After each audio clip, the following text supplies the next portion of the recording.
राज्यावर असलेल्या जवळपास 9 लाख कोटींच्या कर्जावरून विरोधकांनी सरकारवर हल्लाबोल केलाय। कर्ज काढून दिवाळी करण्याचा सरकारचा कारभार असल्याची टीका उद्धव ठाकरे यांनी केली। तर विकासासाठी कर्ज घ्यावं लागतं अशी प्रतिक्रिया मुनगंटीवार यांनी दिली आहे। राज्यावर असलेल्या जवळपास 9 लाख कोटींच्या कर्जावरून विरोधकांनी सरकारवर हल्लाबोल केलाय। राज्य कर्जबाजारी असून नेपाळसारखी स्थिती असल्याचा हल्लाबोल राऊतांनी केलाय। तर कर्ज विकासासाठी असल्याचं स्पष्टीकरण मुनगंटीवार यांनी दिलंय। जे राज्य 24,000 कोटीचं कर्ज घेत आहे राज्य चालवायला, त्या राज्याची अवस्था ही मी म्हणेन नेपाळसारखीच झालेली आहे। बेरोजगारी आहे, विकासाची कामं ठप्प आहेत।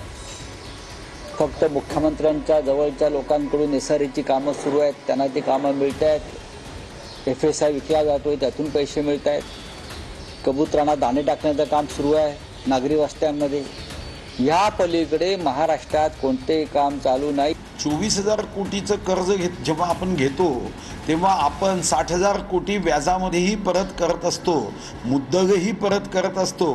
कर्ज घेणं ही कोणत्याही राज्याच्या अर्थव्यवस्थेमध्ये त्या विकासात्मक कामाला पुढे नेण्यासाठी, गती देण्यासाठी आवश्यक असते। तसं कर्जाचा आकडा नव्हे, आमच्या एकूण महसूल अशी त्याची काय टक्केवारी आहे, आमच्या एकूण GSDPची काय टक्केवारी आहे, हे स्टँडर्ड असतं।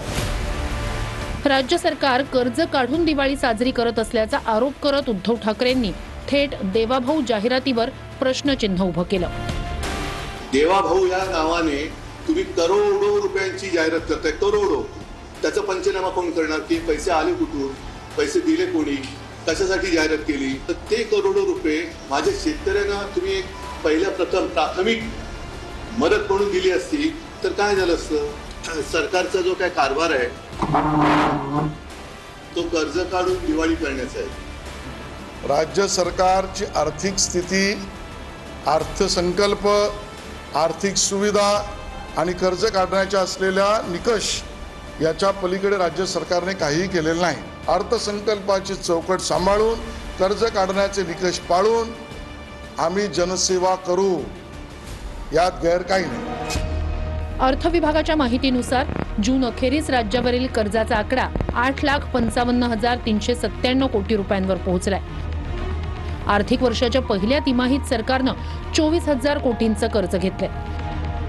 वर्ष अखेर कर्जाचा आकडा 9,32,242 कोटींवर पोहोचण्याचा अंदाज आहे।